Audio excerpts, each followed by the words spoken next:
Media మిత్రులందరికీ first నమస్కారం అండి. అండ్ డొక్కా సీతమ్మ వారసులందరికీ నమస్కారం. అక్షరం ఉన్న చోట అజ్ఞానం ఉండదు, ఆదిత్యుడు ఉన్న చోట అంధకారం ఉండదు, అమ్మ ఉన్న చోట ఆకలి ఉండదు.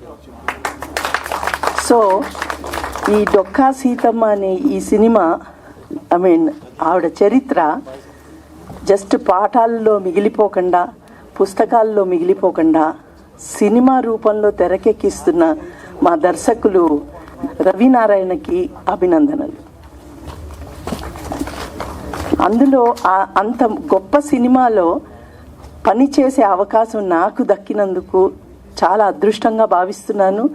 మా అందరిలో కల్లా ఆమెని చాలా అదృష్టవంతురాలు. కథానాయికి పాత్ర ఆవిడే వేస్తున్నారు కాబట్టి ఇందులో పనిచేయడం ప్రతి ఒక్క టెక్నీషియన్కి చాలా పెద్ద వరం అండి. మేమందరం పని చేస్తున్నప్పుడు పోటీలు వేసుకుంటున్నాం. నాకు వస్తుంది అవార్డు, నాకు వస్తుంది, నీకు వస్తుందా, నాకు వస్తుందా చూద్దాం అని. సో మేము అలాగ పోటీ పడి పని చేస్తున్నాము. ఏమన్నా గొడవ పడ్డా కూడా బెస్ట్ వర్క్ కోసం గొడవ పడుతున్నాం.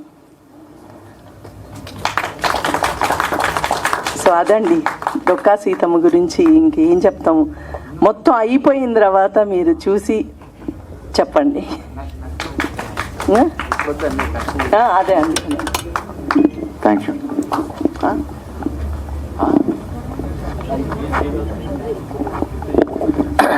ఓకేనండి, అతి త్వరలో మళ్ళీ ఇంకొక ఈవెంట్లో కలుసుకుందాం.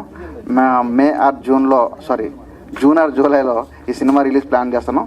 ఈలోగైతే మళ్ళీ ఇంకో మీటింగ్లో కలుసుకుంటూ సెలవు తీసుకుంటూ బై అండి, గుడ్ నైట్.